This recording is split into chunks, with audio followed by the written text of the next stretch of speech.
Okay. Boo-boo, we good? Okay. So good morning, everyone, and thank you so much for coming to join us for this discussion about nature-based carbon in the Congo Basin. My name's Ben Rattenbury, I'm VP Policy at Solvera, and we have a fantastic panel, which my colleague Carmen is about to introduce, to discuss different aspects of the... Is it hard to hear? Okay. We'll try again. Okay. Oh, that's very loud. The speaker's next to my ear. Good morning, everyone, and thank you for joining us for today's event on nature-based carbon in the Congo Basin. My name is Ben Rattenbury. I'm VP Policy at Solvera, and shortly we will have a fantastic panel discussion featuring leading voices from international finance, from project development, and from the region, from the Regional Development Bank, and from the Congo Basin Climate Commission. So we really have an all-star cast of panelists. But before we dive into that discussion, I just want to give a little bit of framing in terms of the work that we are doing in carbon data. So in the Congo Basin, as geographically defined more narrowly, we see there are 99 carbon crediting projects in total, of which just over half of them are in the Democratic Republic of Congo. The next highest number of projects is in the Republic of Congo, where there's 12 projects. So there's a real domination there from DRC, of course, also the largest country in the region. And when we look at the project types, of these 100 almost projects, 44% are nature-based projects, with a roughly even split between avoided deforestation and afforestation and reforestation, nature-based removals. So there is a broad spread there, but compared to other regions, this is a very low number, which shows that there is very high potential for more projects and more high-quality credits to emerge from the region. If we think about Article 6 of the Paris Agreement, which facilitates the trading of carbon credits between nations, we see that the Congo Basin only has one bilateral agreement right now, the agreement between Gabon and, I believe that's Korea. So again, there is much more untapped potential in terms of bilateral agreements within the region to capitalize on the potential of the nature-based carbon credits. So this is a video that we put together relating to some of the biomass data that we've gathered, and it shows in northern DRC the change in the levels of biomass across the country over a period of a number of years. Let me see if we can play this video here. So you can see at the top of the year, so 2007, 8, 9, 10, as it goes up, and the brighter the shade of yellow, the more dense the carbon density is. So 350 tons per hectare is the highest there. And you can see that the darker areas are more deforested. So you can see individual plots of land there being cleared but then growing back. And in general, over this period of 2004 to 2023, 2025, we have a growth of carbon stocks overall. So there is carbon sequestration happening, and much of this is a benefit for all of humanity, of course. So very brief introduction from me there on the data that we are looking to contribute to this region. But now I'd like to hand over to my colleague Carmen, who will lead us through the panel discussion and introduce our panelists. Carmen, over to you. Thank you so much, Ben. And hello, very warm welcome to everyone to this panel about one of the planet's most vital ecosystems, the Congo Basin. So it is often referred as the second lung of the planet. It has a really important role in biodiversity, but also in carbon stocks. It's one of the most efficient carbon sinks that we have in the world. And as forest finance takes center in this COP, I wanted to recognize and celebrate the efforts of the Belen Call for the forest of the Congo Basin, and also for the Blue Fund that we have here at the panel for mobilizing finance to protect this important ecosystem. However, to meet the colossal challenge of protecting the basin, we need more. We need more finance, and I think that carbon markets can play actually a key role in bringing that finance to the table. So today, in partnership with UNDP, in partnership with the government of the Republic of Congo and also with the Congo Basin Climate Commission, we are having this discussion with a really, really important and diverse panel today, which I'm going to introduce in a second. So to my left, I have Guy Jombe, He's like the Congo Basin Blue Fund Coordinator from the Development Bank of the Central African States. We have Dr. Cabon. He's the technical advisor for the Congo Basin Climate Commission. We have Chris Leeds, heads of carbon markets development and the Standard Chartered Bank. And last but not least, we have Jody Bragger, the co-founder of TELUS Conservation. So I would like to start with a question for Chris Leeds, Standard Chartered. Given your position as a global, in global finance, I would like you to please mention what are the 2 to 3 essential elements or policies that Congo Basin nations must implement to attract the large amount of finance that we need to protect this basin. Thanks, Carmen. Thank you for having me on the panel. I'm sorry I delayed things a little bit. There was a bit of traffic getting across town, but it is a very, very busy COP, and I think that just shows the level of interest, level of success that we're hoping for here at Belém. So just to get straight to the question, the policy side of things is extremely important, and I think that we see this again and again, not just with carbon, but with all sorts of services and products that are coming out of Africa.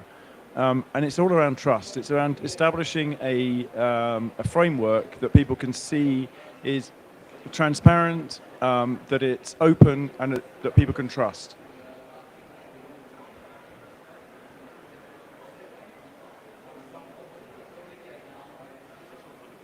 So what I would say is that what's important is to put in place the key infrastructure up front.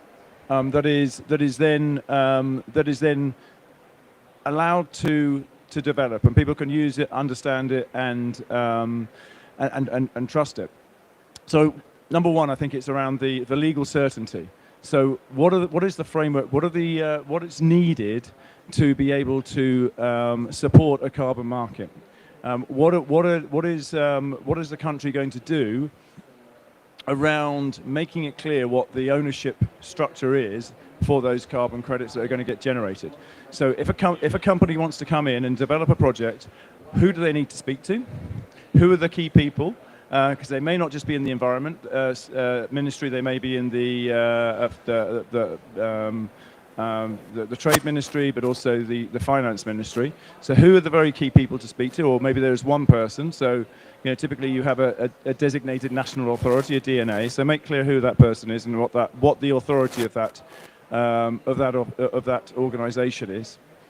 And then it's also the actual the legal framework around there. What does a company need to do to actually go ahead and then get the authorizations to develop a project, so it's clear that they have legal title to the credits that are actually generated under that. Now, what we're seeing, of course, is more and more countries wanting to have their own registries, which is absolutely correct. You need national registries. But the linkage then to some of the international registries. So many people will be coming in to develop a project using one of the international standards that has been developed over the years. So it could be Vera, Gold Standard. Increasingly we're seeing Art Trees and some of the other high quality carbon standards that are being developed. So if there's a way of linking the registry, the national registry, to their own registries, that might be worth considering, because then you can have a seamless kind of interaction between the international registry and the domestic registry. So some kind of mirroring. And we've seen this in Indonesia as it happens. That's what they've done. They've had these mutual recognition agreements between the government and the standard setter. So when somebody comes in, they use an international standard. It generates credits. The credits are sat in the domestic registry, but can be transferred to others via that registry, and people will recognize that. But this is really about establishing a scheme that will support the local market and support the development of the actual NDC within a country. So the final thing that we want to look at is then, what if there is an export effectively? And obviously many buyers are interested in buying credits that can be correspondingly adjusted. Countries are expecting to get paid more for them, and so they should, because there should be a higher cost of of making that corresponding adjustment, then there isn't, because you're effectively supporting somebody else's NDC by doing so. But the way I think of it is it's like an export credit. A corresponding adjustment, the process for giving a letter of approval is akin to having an export license. And so that's what the government needs to be clear on, and how that's going to work. I think what we're starting to see now are governments actually saying, well, we've got a certain volume that we're going to authorize. And then you need to then create a process for how that volume is allocated. So it could be first come, first served, or it could be some price-based mechanism, an auction or something like that. But these are all things that governments can do to ensure that the rules are clear, that they're open, and that they're transparent. And I think that if you do that, companies will know what they need to do, and then you will really attract much more inward investment, and we'll see some really good projects develop that way. Thank you so much, Chris. So regulatory clarity, clear institutional arrangements as well, and infrastructure interoperability, and of course making emphasis on clarity around authorizations and corresponding adjustments. Before we move on with the panel, I just wanted to welcome Matthias Nav, the director of the Regional Services Center for Africa from UNDP. Welcome. As Chris was mentioning, we had like a lot of traffic today, so it was difficult to access the venue, so apologies about that. So, Jody, as a project developer on the ground, can you please tell us what is the most single critical practical bottleneck that is slowing down carbon project development in the region? Absolutely, and I'm going to take a bit of a step back here, because I don't think the main barriers to scaling up nature-based and high-quality carbon markets in Congo are actually practical solutions on the ground. It's not about data collection, it's not about local capacity. The issues really are structural, so I think I'm just really going to repeat and emphasize a bit more about what Chris said there. Just to give a bit of context, we're developing a 21,900 hectare reforestation project in the Bombolemeni Reserve, which is around 2.5 hours east of Kinshasa in the Democratic Republic of Congo. We have a signed term sheet for full project finance, 100% offtake, and we've got the financing through to do the full project development. So on paper, we look like a model of an example of how you do a reforestation project within the Congo Basin. However, actually to get to this point over the last 3 years has been incredibly challenging, and I'll explain a little bit why. At the moment, and because of many of the issues that Chris mentioned, there is really no early stage financing available for these projects. We found ourselves in a bizarre situation as a company, and I'm going to be very candid here, and I think this is the way that we make progress on panels, where we had a signed term sheet for tens of millions of dollars, but we couldn't raise the 650,000 needed to finish the PDD, the FPIC process, and establish all of the legal protocol around the project. This is not a one-off problem. It is a market-wide failure within the Congo Basin, and there are virtually no mechanisms for finance at the early stage development costs in this region. Project developers like ourselves are expected to carry all the upfront technical and financial risks until a project is bankable, and that is simply not sustainable, particularly when we're trying to emphasize growth of project developers within the region like we have here in Brazil. It's easier for obviously companies from the global north like myself to carry on through other projects, but local regional projects will fail early on. And that comes from a lack of investor confidence. Obviously, Chris has spoken very clearly about the policy issues there, but there is limited investor experience within the Congo Basin, within carbon market centers such as London, and a lot of perceived risk. Some of it is justified, of course, but much of it is exaggerated. So I think the result is that even with credible projects and government backing and clear land tenure, we often struggle to attract that early stage capital because people paint the entire region with one brush. This is the real issue affecting scalability for the Congo. But what I would say is that we're not here just to complain. I do have some solutions, so I'll go through those now. The ways around this and what can be done: engage local investors. This is how we actually solved our early stage project finance. Local investors understand the risk of the Congo Basin, and they're willing to put money into projects within the area. So whilst we focused all of our efforts to begin with on the typical carbon market finances in London, in Paris, etc., we actually had a goldmine of local investors who are really willing and able and ready to put in the early stage financing, the 650, the 800,000 you need to get a project up to implementation. So we found that was the way of actually pushing through. Local investors understand the risk, they know how to mitigate it, and they understand the opportunities also within the countries and jurisdictions where they work. The second one I'd say for project developers listening in is regionalize those landscapes. We're talking about a huge part of the world. The DRC itself is the size of Western Europe, and the issues that affect the east of the country are very different from what happened in the west. I always say to our investors, our project is as far away as Vienna is from Kiev. And you wouldn't not invest in Vienna because of the ongoing conflict in Ukraine, for example. And being able to regionalize areas and understand that some areas have real opportunities while others have barriers was a way of also building up that confidence. And the second one is really plan for insurance. I know it's a boring topic when you're a project developer to start thinking about insurance, and project developers are always a little bit more field types. We work obviously out in the field, in the forest. We're often conservationists.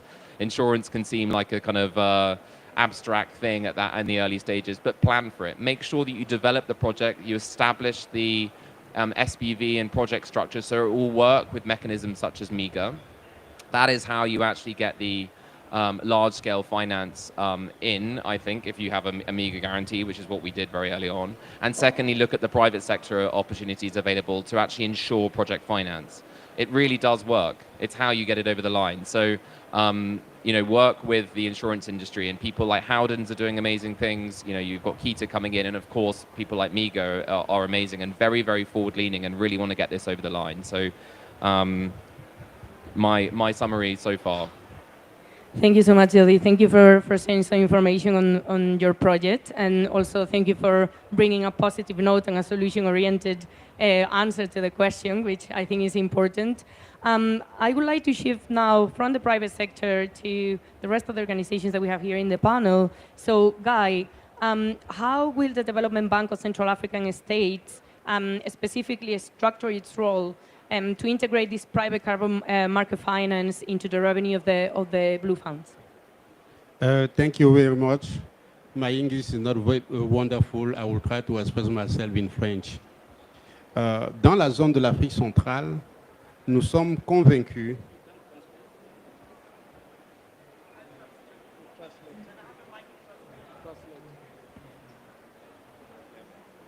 Go ahead.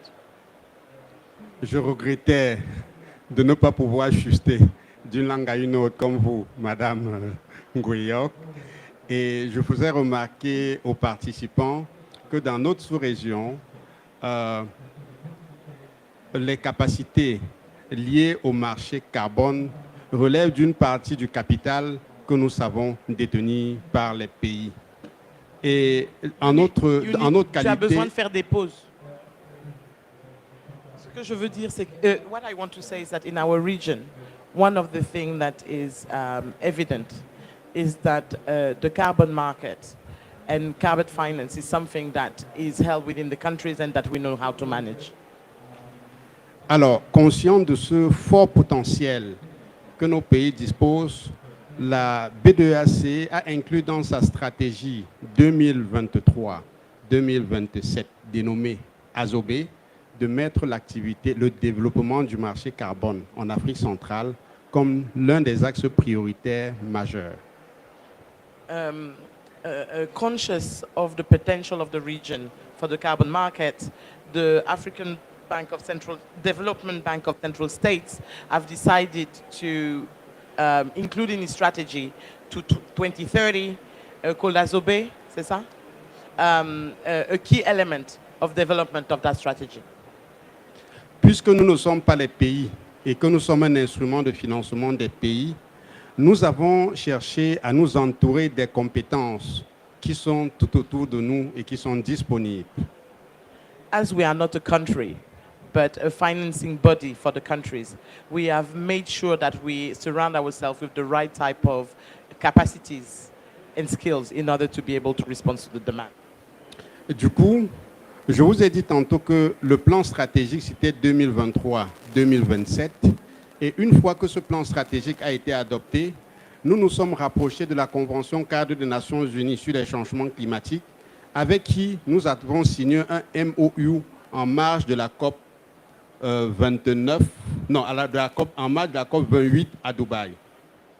So once we included it in our strategy 2023 to 2027, we reached out to the UNFCCC in order to sign an MOU that was signed in Dubai for COP28. Nous avons étendu nous avons étendu cet entourage avec d'autres acteurs qui sont outillés, qui développent des expertises, surtout en français. Vous me voyez m'exprimer en français. Et nous avons également démarché l'Organisation internationale de la francophonie et son organe subsidiaire, l'Institut de la francophonie pour le développement durable. So one of the things that we've been very cautious about is to surround ourselves with extra expertise and specific expertise in French. And one of those experts is the IOF, Agence Universitaire de la Francophonie, in order to bring together one of the specific skills, which is the Agence Universitaire de la Francophonie for Sustainable Development. Merci beaucoup. À la suite, nous sommes allés voir ce qui se passe dans d'autres sous-régions et on s'est rendu compte qu'au niveau des pays de l'Afrique de l'Ouest, l'activité du marché carbone était beaucoup plus développée qu'elle ne l'est en Afrique centrale et nous nous sommes rapprochés de notre consoeur, la Banque ouest-africaine de développement, mais aussi de l'Alliance pour les marchés carbone en Afrique de l'Ouest. So we've also scoped the continent to see how it was working in other regions, and we realized that the West Africa region was a lot more active in terms of carbon markets. So we actually joined forces with our sister organization, the Development Bank of West African States, in order to learn from their process. And also, quelle était la dernière organisation, pardon? L'Alliance pour les marchés carbone en Afrique de l'Ouest.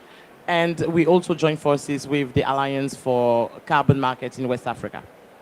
Et avec tous ces partenaires, nous avons organisé en 2024 à Yaoundé les premières assises sur le marché carbone et la finance climat en Afrique centrale. And uniting all those partners, we organized in Yaoundé the first roundtable on carbon market in Central Africa.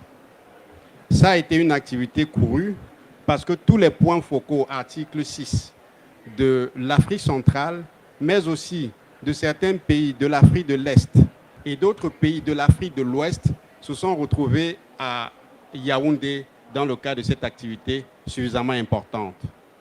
It was a really important stage in that process for Central Africa because it brought together all the Article 6 focal points of Central Africa, of course, but also some representatives from East and West Africa in order for us to discuss and move the process forward.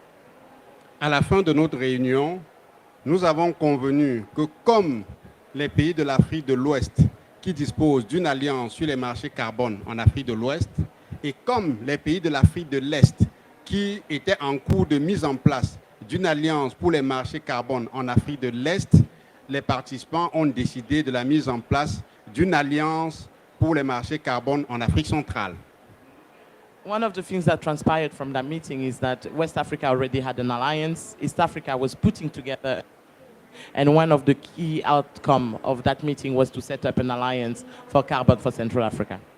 Et ça a été une initiative largement saluée par les participants et immédiatement, le Cameroun s'est proposé d'héberger cette alliance pour les marchés carbone en Afrique centrale. It was something that was really welcomed by the participants, and the host country, Cameroon, actually offered to host that alliance. Actuellement, nous travaillons avec nos collègues de l'Alliance sur les marchés carbone en Afrique de l'Ouest pour structurer l'Alliance de l'Afrique centrale. Les premiers responsables vont être domiciliés à la BDAC et vont travailler avec l'ensemble des pays de la zone pour rendre la chose opérationnelle. So the role of the BDAC in that case is actually to work with the countries to make it a reality. Nous avons une feuille de route qui est en train de se mettre en œuvre et je suis très heureux de me retrouver dans ce panel avec le PNUD. Je me suis très heureux de me retrouver dans ce panel avec votre organisation Silvera et des développeurs de projets parce que chacune de ces entités dispose de quelque chose dont nous avons besoin comme banque pour être aux côtés de nos pays comme leur instrument financier. So we've developed a roadmap that is in the process of being implemented, and is very honored to be part of this panel that brings together UNDP, Silvera, of course, and also project developers such as yourself here today. Nous estimons que notre connaissance de terrain de 50 ans, parce que nous travaillons depuis 50 ans, donc nous espérons que notre connaissance de terrain de 50 ans, notre fiducie, peuvent rassurer les partenaires qui veulent investir sur les marchés carbone en Afrique centrale pour rendre cela possible. Merci. We've been working and operational as a bank for the last 50 years, and we're looking forward in being able to be the one that are putting this together for the region. Thank you. Thank you so much, Guy, and of course, thank you so much for an incredible translation. That was fantastic. So thank you so much. It's great to hear that carbon markets are part of the bank's strategy, and also thank you for sharing the plans to establish alliance for Central Africa, because I think that the alliances, both from the West and the East, have done an amazing job, right, on capacity building for countries and on bringing people together to share lessons learned. So it's fantastic to hear that. Matthias, I wanted to turn it to you now. So Chris mentioned that regulatory clarity, institutional capacity was something detrimental actually to create proper environment for driving finance. And I wanted to hear about what the UNDP is doing to support countries, if you can share a little bit more about that. No, thank you very much. And first and foremost, my sincere apologies for coming late. There was a mass exodus of people out at the gates. It took me 45 minutes to get in. But that said, first and foremost, I would like to acknowledge the Congo Basin Commission and also our dear partner, Silvera. We come a long way, but I think we can still do a lot together. And so it's a delight to be here on behalf of UNDP and to be with my distinguished panelists here. For UNDP, we consider this a do-or-die situation for us because we are present in many African countries. We are very close on the ground with our member states. And so any opportunity to really support countries, build their capacities to be able to get into this space of carbon market is what we pride ourselves in. Currently, we are in the process of supporting countries to finalize their NDC 3.0. Now, in most of these countries where NDC 3.0s are developed, we are encouraging countries to be as inclusive and broad as much as possible.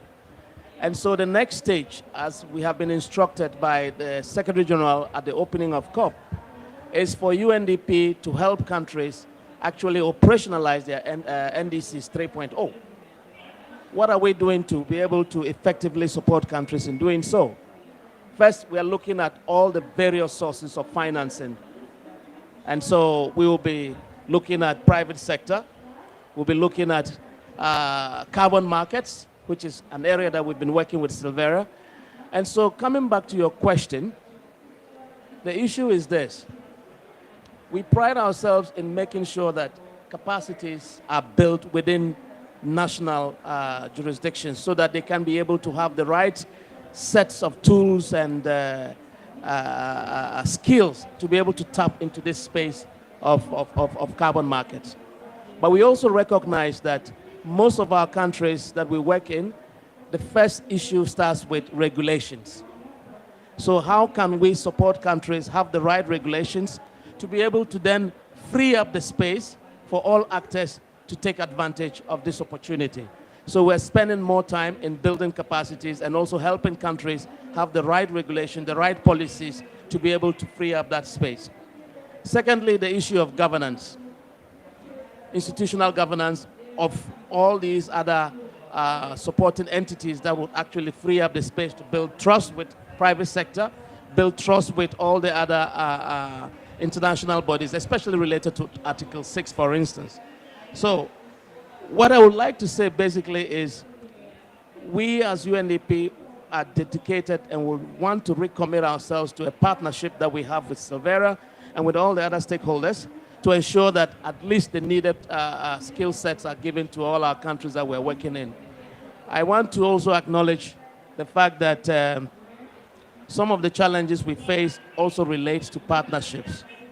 And of course, if you go back to NDC 3.0, if we have to support countries to develop bankable projects or pipelines, we need to be able to involve all partners.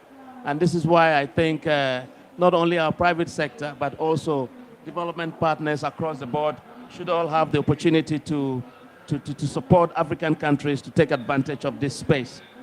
Of course, the Congo Basin is where we have the sink, and we want to believe that all the country offices that are in the Congo Basin Commission, for example, will have enough capacity to develop the registries that we are hoping Silvera will help us build capacities to develop their carbon registries, but at the same time have the capacity to be able to access the funds that they have to. Thank you. Thank you so much, Matthias. For those that don't know, we launched a partnership with UNDP under which we are giving free access to our data on our platform to government officials and also to UNDP country offices. So it has been fascinating to work with countries and to help where we can from the private sector. Dr. Tabuna, I have a last question for you. So what concrete mechanisms are being developed by the Congo Basin Climate Commission that is hosting us here today to ensure equitable revenue sharing from carbon credits and long-term land tenure security for the communities, indigenous communities and local communities in the region?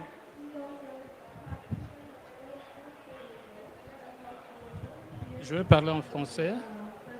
Ma Translate. collègue va transmettre. Premièrement, je voudrais, au nom de ma collègue et au nom de Madame la ministre que nous représentons, vous remercier d'avoir choisi ce pavillon pour ce side event. On behalf of my colleague and the minister that I'm representing today, I would like to thank you for the honor of hosting this very important panel here under our pavilion. Donc, merci beaucoup. Alors, le choix de ce pavillon est un choix stratégique. The choice of this pavilion is a strategic choice. Parce que la Commission climat du bassin du Congo, le Fonds bleu pour le bassin du Congo,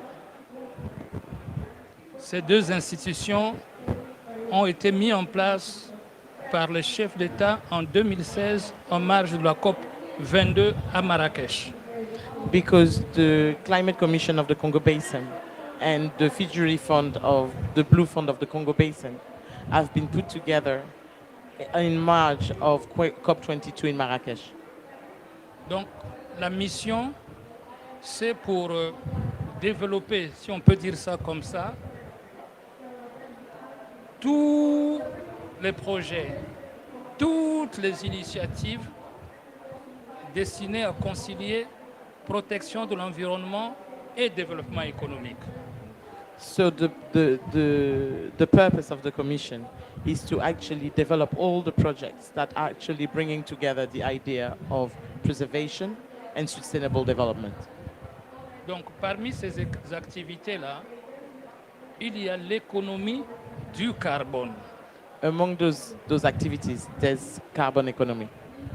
Alors donc dans cette sous-région, dans le bassin du Congo, nous avons dans le cadre du système de l'économie verte en Afrique centrale, pensé dès 2010 avec la Banque de développement des États de l'Afrique centrale au développement d'un programme sur l'économie du carbone en Afrique centrale 2010. Since 2010, we've been thinking about developing, linked to green economy, a carbon market strategy in partnership with our main partner. Voilà, donc 2015, les chefs d'État ont adopté ce programme de développement sur l'économie du carbone. 2015. In 2015, the heads of states have adopted this plan. Alors, donc en 2023, donc avec le PNUD, avec la BDAC, nous avons commencé à travailler sur la stratégie de développement de la finance du carbone. In 2023, in partnership with UNDP and the BDESA, we started to work on putting together a strategy for the carbon market. Voilà pourquoi je remercie le PNUD, notamment avec la présence de Mathias, pour donc ce travail que nous avons commencé et qui va donc se poursuivre. That's why I thank Matthias, who's representing the PNUD here, for the investment and the partnership in developing such a project. Donc pour la Commission climat du bassin du Congo, ce side event s'inscrit donc dans le concept de la poursuite de ce travail. So for the CCBC, this project is actually moving towards the continuity of that work that is ongoing. Donc voilà pourquoi dans les axes stratégiques adoptés déjà par les ministres, nous avons pensé que on avait adopté 4 piliers. So with the leadership of the president had adopted 4 pillars, main pillars. Donc un pilier sur la recherche, la connaissance du capital naturel de l'Afrique centrale et surtout sur le stock de carbone stocké et capable d'être séquestré. So the first thing we did was to institute a scientific forum so that we had all the data and information about the capacity of sequestration and numbers in order to understand what was the capacity and the potential of the Congo Basin. Deuxième pilier qu'on a choisi, c'est l'identification de toutes les parties prenantes, privées, publiques, sociétés civiles, qui travaillent déjà dans le secteur du marché du carbone. The second pillar was to do a mapping of the stakeholders from the public sector, parastatal sector, civil society, private sector. Alors, troisième pilier, quel cadre politique, quel cadre diplomatique, quel cadre fiscalo-juridique pour réguler le marché? So the third pillar was to look at the framework. What are we working within? What is the legal framework at the level and regional level? What is the political framework? And what is the type of cooperation that can happen in order to do so? Voilà, dernier pilier, c'est quel est le cadre institutionnel organisationnel, la communication et le partenariat pour développer ce marché. So the last pillar is to look at the organizational structure and what are the partnerships that can be built in order to move it forward. Voyez-vous, donc nous avons déjà réfléchi. Et comme nous avons déjà réfléchi, nous avons besoin maintenant de passer à l'action. Voilà pourquoi nous avons besoin des programmes, des projets pour aller vers la mise en œuvre. So we've done a lot of thinking and now we finished thinking. That's why we need to actually move forward into action and the implementation of concrete programs on the ground. Alors cela tombe bien, il y a la banque, le secteur privé, les développeurs, la politique, la finance, les partenaires. Donc tout est là maintenant. Said that we see that all the ingredients are ready and that the environment is ripe because we have the politicians, the diplomacy, the parastatal, the bank, the project builders, so we can move forward. Alors, donc parmi ces projets, bien sûr, il y aura un projet pour les populations locales, les peuples autochtones qui sont autour des forêts naturelles, qui ont des plantations. Donc, pour qu'ils soient des bénéficiaires comme les États, disons comme toutes les parties prenantes. Donc, pour répondre à votre question, ce que nous sommes en train de faire, ça répond à ce que les chefs d'État ont pensé. Quelle activité pour concilier lutte contre les changements climatiques, développement économique, création d'emplois et surtout amélioration des conditions de vie des populations. So, because the head of state have decided that it is crucial that we do that, there's a very strong element linking that idea of innovating finance and right of IPLCs. It's very important that whatever we develop is an instrument of development, and that the IPLCs are seeing a fair share, they are the custodians, so the primary users of the forest, that they have a fair share of whatever is being developed. Okay, thank you. Merci beaucoup. Thank you so much, Dr. Tabuna, and thank you for highlighting in your intervention the importance of collaboration, right, across like all stakeholders. It's impossible to actually unlock carbon markets without that. And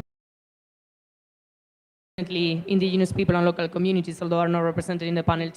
So I wanted to thank all the panelists for great interventions. We are running a little bit behind schedule, and I know that some of them need to go to other panels. But before we close, I would like to ask the audience if you have any questions.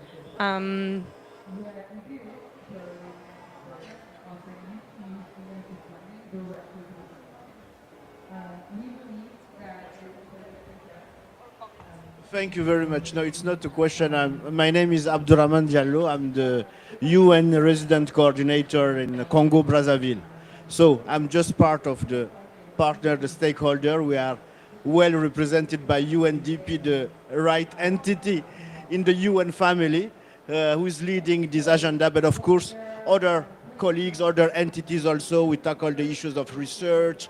Other agencies can come and find their place to support this roadmap. So just to reiterate our commitment and our availability really to accompany this journey. Thank you.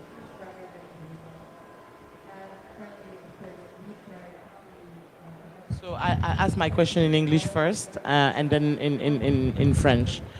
I think that one of the things we have not said on this panel is the why it took so much time in Central Africa. Why it took so much time in Central Africa. Of course, there is the legal framework and the scale and the sovereignty of the states and the need for diplomacy.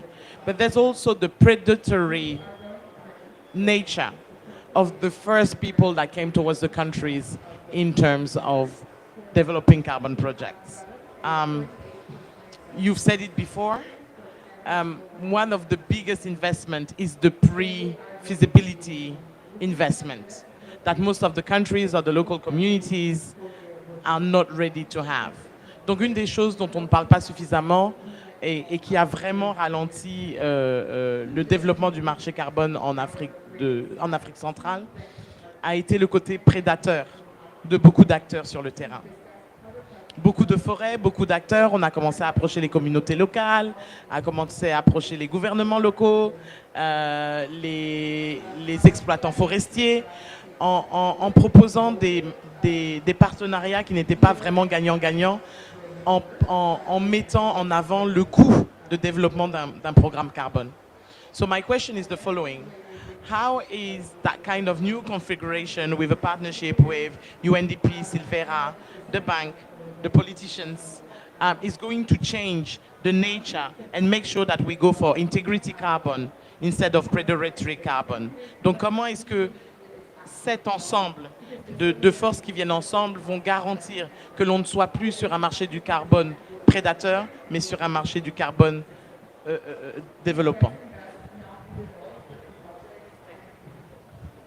I could start by answering that one because, yes, on this panel we have politicians, we have a very high integrity investor. I like to believe we're a high integrity project developer, and we have the government as well. But what we don't have on this panel is an off-taker. And they're the four things you need for a project developer, a government, an investor, but you need someone to ultimately buy the credits. And I think what's lacking within the Congo Basin are high quality off-takers. What we're seeing elsewhere through the integrity that I think the big tech buyers are now putting into projects where you have community and biodiversity co-benefits intertwined into a project, making sure that there's a secure benefit sharing scheme for local communities, that actually the focus of our restoration efforts are in areas that create connectivity corridors for conservation units or add to protected areas, all the things that make a carbon project add value to a community and add value to a jurisdiction. is kind of lacking within the Congo Basin itself. So what I'd like to see is actually a coalition come together where we can create something like the Symbiosis Coalition, but for the Congo Basin, where we give the confidence for predominantly the big US tech buyers, let's be honest, that are putting the integrity into the market through what they're doing, where we give them the confidence to take that first step into the basin. And that is currently lacking. And I think that is how we actually begin to bring more and more integrity into it, by ensuring that we're selling to high integrity buyers, because that is how you bring the integrity through the project design. So just to add to that, I think when we had the first time round, if you like, there was no scrutiny. So people could just turn up, anybody could turn up, say they're going to protect a piece of forest, use a methodology which at the time they were less sophisticated, and generate credits and sell them to people. There was no scrutiny, there was no oversight, there was no regulation or legislation around it. So many of the people who did that were very well-meaning and weren't there as predators, but there were some, and I'm not going to deny that. But that's what happens when you have no oversight over these things. So now I think what we've got, and as Jody just highlighted, you have a lot more eyes on what's going on, number one. A lot more scrutiny of what's going on. The process itself is a lot more, they have improved, and they have, they're better in terms of the way that they actually go around the monitoring and the reporting, the setting baselines, so they're more credible. But the amount of scrutiny you're going to have coming into these projects is going to ensure that there is high integrity from that perspective. What we're talking about now is we're talking about credits that will be generated. So companies coming in, whether it's a developer, whether it's a bank, whether it's an off-taker, the government, looking at how this project is going to develop and see how those credits are going to be generated. Credits won't be generated if they don't meet the process. So you're only going to get high-quality credits that come out in the first place. And then finally, as we've just heard, the really important thing is bringing the development of the involvement of the local people, the stakeholders themselves, who are going to be the guardians of these projects going forward. They're the ones who are going to who ensure that there is permanence, because they're going to have to ensure that the local area is preserved and conserved and looked after. That's why they need to get better benefits. What we're starting to see is much higher numbers going to through benefit sharing agreements. One of the projects that we're involved in Brazil has a 72% share to the local people. I've heard that the Leaf Foundation signed a deal this week, I think, with Côte d'Ivoire, and it's 75%. So 75% of the revenue is now going to be guaranteed to go to local people. The next step is to have a process, have a system that monitors that, ensures that actually that money, when we say it's 75%, 75% does actually get allocated, and that's transparent. I think when we start to do that, that's what integrity means, and I think that's when we'll start to really see these projects develop in a way that we want them to, and that's why I'm hopeful. Trip.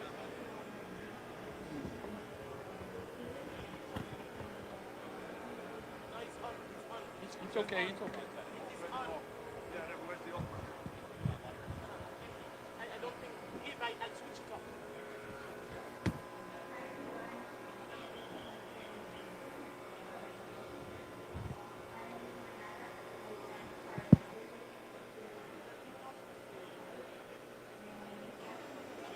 It's not in the outside. Merci beaucoup, Suzanne. Excellent question. Excellent question. L'un de mes métiers, One of my jobs, marketing et développement des entreprises. marketing and development of industries. J'ai fait mes travaux de thèse sur le marketing et le développement des marchés. I've wrote my thesis on marketing and market development. Le marché du carbone n'est pas différent des autres marchés. Carbon market is not different from other markets. Donc tout marché se construit. every market needs to be built and Et developed. dans la construction des marchés, il y a des règles. And in the development of each market, there are rules. Ce qui n'est pas le marché actuel du carbone en Afrique centrale. Which is not the case of the carbon market in Central Africa. Voilà pourquoi, avec le PNUD, This is pour why with élaborer la UNDP, stratégie, nous avons commencé d'abord à chercher à identifier, entre autres, qu'est-ce qui bloque le développement du marché du carbone en Afrique centrale, bien que les politiques ont déjà donné la direction qu'il s'agit de l'application de l'article 6 de l'accord de Paris et qu'on veut un marché souverain. So with UNDP, we've been able to identify and do a mapping of what are the barriers to development of such legislation in the market carbon in Central Africa. Alors, vous avez vu que parmi les piliers que nous avons identifiés, il y a le cadre juridique, réglementaire. And among the Qui est pillars, faible. there is the rules and judiciary framework. Donc, du coup, c'est ouvert. Chaque personne peut rentrer puisque le marché n'a pas de cadre juridique. So for the moment, it's the Wild Wild West. Voilà pourquoi, comme elle a dit, nous sommes maintenant ensemble ici. Nous devons accélérer pour mettre en place cette stratégie. So that's why we have to come together and move forward very fast. Et voilà pourquoi moi je pense qu'au sortir de cet atelier, il y a Silvera, il y a le PNUD, il y a la banque, il y a CCBC, nous avons déjà là un consortium pour le développement du marché du carbone en Afrique centrale. That we already have by all the stakeholders on this panel, a consortium. Donc le premier travail qu'on peut demander aux développeurs, c'est de nous écrire, de nous faire ce projet du consortium pour qu'on voit dans la même direction et qu'on fasse la publicité pour que tout le monde comprenne comment nous fonctionnons et qu'on fasse adopter ça au chef d'État. There's therefore the need that we formalize that partnership in order to bring it forward to the thingy. But I've heard that there is an alliance that is being built. So how do we try and stop duplicating things and push forward things that are already nascent? J'ai entendu dire qu'il y a déjà une alliance. Donc comment est-ce que l'on fait pour s'assurer que l'on supporte l'alliance et ne pas créer quelque chose de nouveau encore qui va nous retarder? That's your question. Parce que l'Alliance prend l'Afrique de l'Ouest. Non, il a parlé d'une alliance pour l'Afrique centrale. Voilà, ok. Donc s'il y a déjà une alliance, on va voir comment on peut finaliser ce travail-là. L'idée, l'objectif, c'est de faire de telle sorte qu'il y ait des règles sur ce marché et pour qu'on voit tous dans la même direction. What is very important is that we all see in the same direction. You done? Yes. Well. Merci Suzanne pour ta question. Je vais tenter moi également de mettre un peu d'eau dans le même moulin et je vais m'inscrire dans la continuité de ceux qui ont pris la parole avant moi. I'm going to add to the discussion and be in the continuity of the people that spoke before me. Et je vais commencer par la dernière interpellation que vous avez faite au professeur Tabouna en disant que la première alliance qui s'est constituée, elle s'est constituée en Afrique de l'Ouest. Elle est bien structurée, elle est forte. So the first alliance that was built was actually built in West Africa. That's a fair point. And it's strong and well structured. Les pays de l'Afrique de l'Est sont en train de développer leur alliance avec l'appui de l'alliance de l'Afrique de l'Ouest. The East African countries are developing theirs now with the support of the West African Alliance. Et quand nous avons fait les assises pour les marchés carbone en Afrique centrale, nous avions invité et l'Alliance pour l'Afrique de l'Ouest et l'Alliance pour l'Afrique de l'Est. Et l'idée, c'est quel peut être le chemin critique pour qu'on arrive au même résultat, mais avec un temps optimisé. So the idea when they organized the roundtable in Yaoundé was to bring both alliances in order to pick on the lesson learned so that we shorten the process and the time to develop the Central African Alliance. Et pour répondre profondément à la question maintenant, en tant que banquier, ce qui se pose comme problème ou bien comme question dans le marché de carbone, c'est que c'est à la fin de la totalité des investissements que l'on va espérer, si on valide le carbone séquestré, on va bénéficier d'un investissement. Ça fait qu'il y a beaucoup d'incertitudes dans le processus qui est long, qui est chronophage, qui est extrêmement technique. So as a banker now, answering my question, there is a lot of uncertainty when you develop a carbon portfolio because it takes time, it takes money, and it's only when you come to the end of the process, if you don't have an outright off-taker, that you know if you will or will not, and how much you will be able to offload that credit. Donc du coup, quand on fait une analyse de coût, une analyse d'opportunité, on peut se retrouver dans ce que nous tentons de déconstruire auprès de nos États, parce que ce qui nous revient quand nous allons vers nos pays, c'est les gens qui en parlent, on en trouve, mais les gens qui en bénéficient, on en cherche concernant notre sous-région. So I tried to translate that. But he said that, so when we are bringing it to our leaders and deciders and decision makers, one of the things is it's very difficult to find the good examples, right? You find a lot of initiatives that are being developed, but you don't find a lot of beneficiaries that can say all the good that the carbon market can bring forward.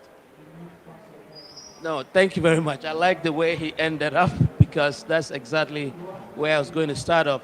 But listen, to your question, and again, let me recognize the UN Resident Coordinator, Abdul Rahman, who's here. Again, we count in many of our countries, and in the Congo Basin, we have 17 countries. And UNDP is present in all these countries.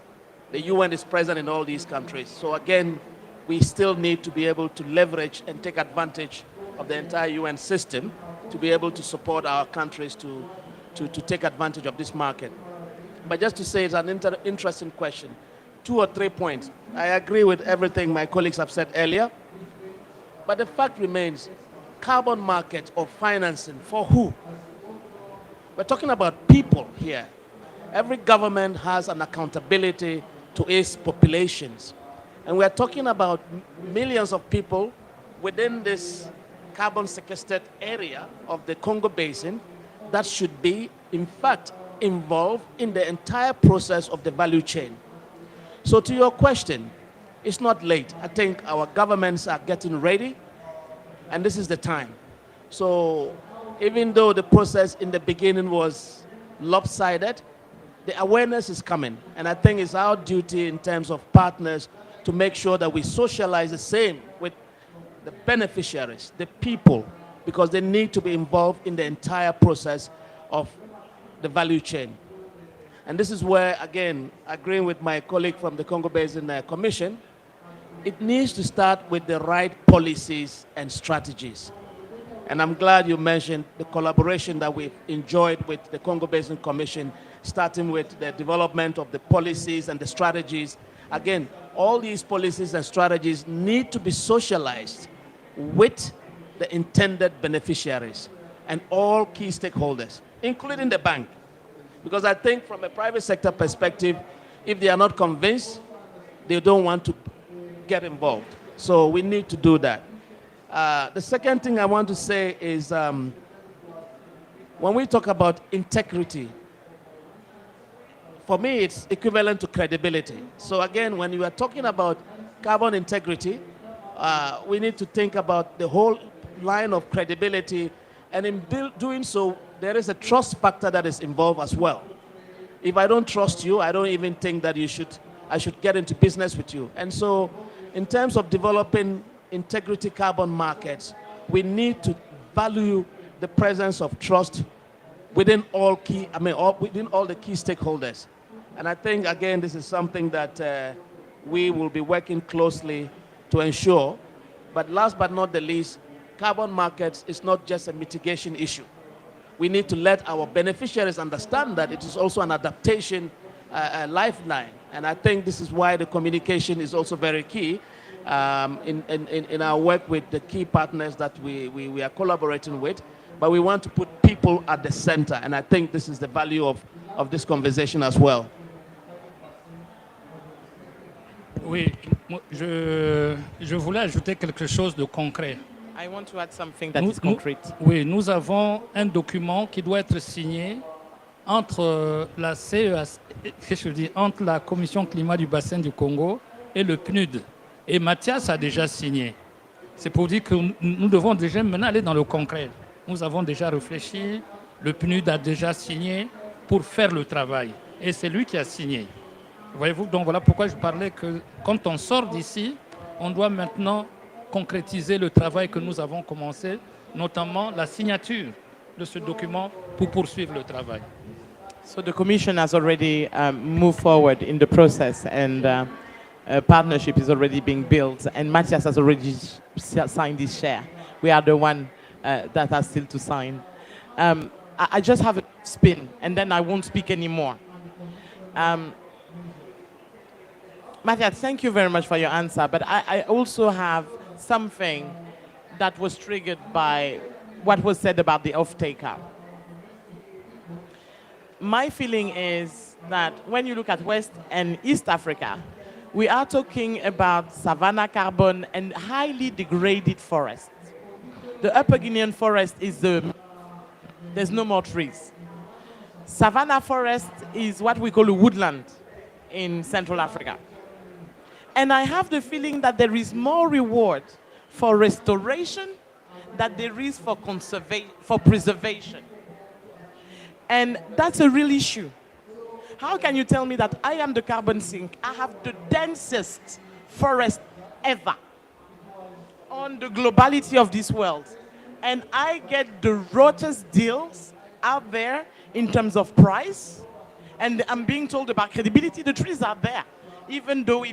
And we have the lowest density of population also, compared to savanna countries. So I don't understand why there is that emphasis on conservation, extension of conservation area.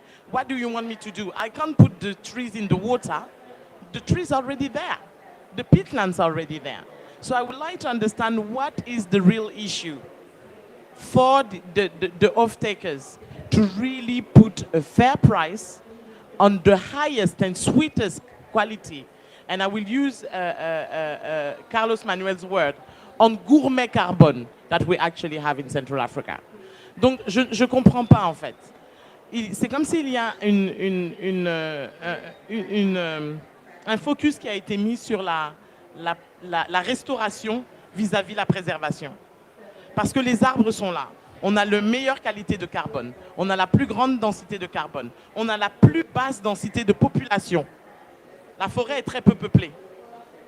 Donc je ne comprends pas pourquoi est-ce que c'est si difficile pour les acheteurs de mettre un vrai prix sur notre carbone en comparaison au carbone de savane. C'est comme ça que moi je l'appelle.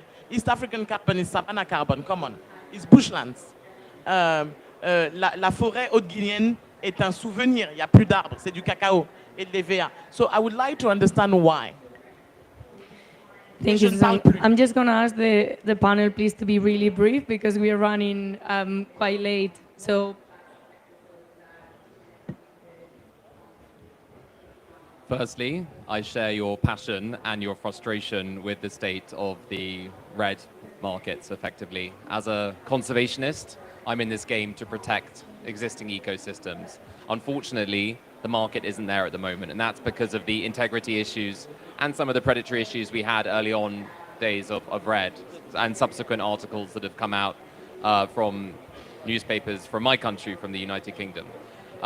I think how we solve the red markets and how we solve conservation carbon projects is the big question that we need to get to. And I don't think as a project developer, I'm in a position to answer that. But there are many, many, many people working to try and unlock finance into red projects. It is how we will be able to protect the beautiful forests of the Congo Basin and Amazonia and in Southeast Asia going forward. What I would say is, from our point of view and how we've kind of got around this at the moment and how we're trying to work to be able to protect existing standing old growth forest as well as restore and use that restoration as a way of financing it, is that we only work in existing protected areas. We only work on land that's been put aside and has been put aside for the targets that the countries have made to 15%. So we only work on public lands. So for example, in Congo, I'm working in a park called Bombolameni, Now that park itself has been highly degraded over the last 20 years. It's lost over 22,000 hectares of its old growth forest. And what we're doing is using that restoration of that existing forest back to a natural ecological baseline to pay for the protection of the 80,000 hectares that's still standing. So it's how you link that restoration to conservation action, and that is in the project design. And to get to that point, you have to have the right investor and you have to have the right off-taker, because the off-takers will pay a higher price if they know that you're going to use it for holistic conservation action. My company's name is Telis Conservation. I'm in this game for conservation, and how you link that restoration to conservation action is how we get over these current barriers for the red markets. Just to add to that, the other part of the jigsaw, if you like, is around the regulations and the recognition. So companies like the tech companies are buying carbon credits because they have made their commitments and they think it's the right thing to do. But there's nothing saying they have to do that. It's a voluntary commitment.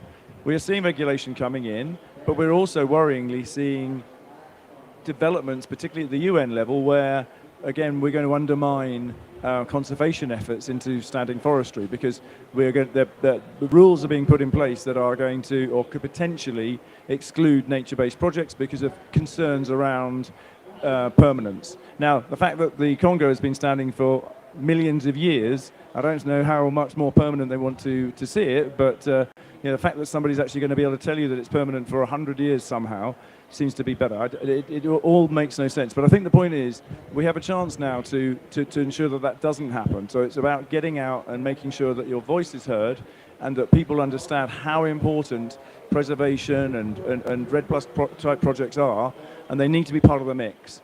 I agree with Jody about the idea of combining with restoration, but we shouldn't somehow say it's worth less, because it's not. Thank you so much, Jody, Chris, and thank you for a great question. I hope that everyone keeps the conversation outside the panel in the corridors. I wanted to thank the excellent panel, also our excellent translator, thank you so much everyone for attending this great session.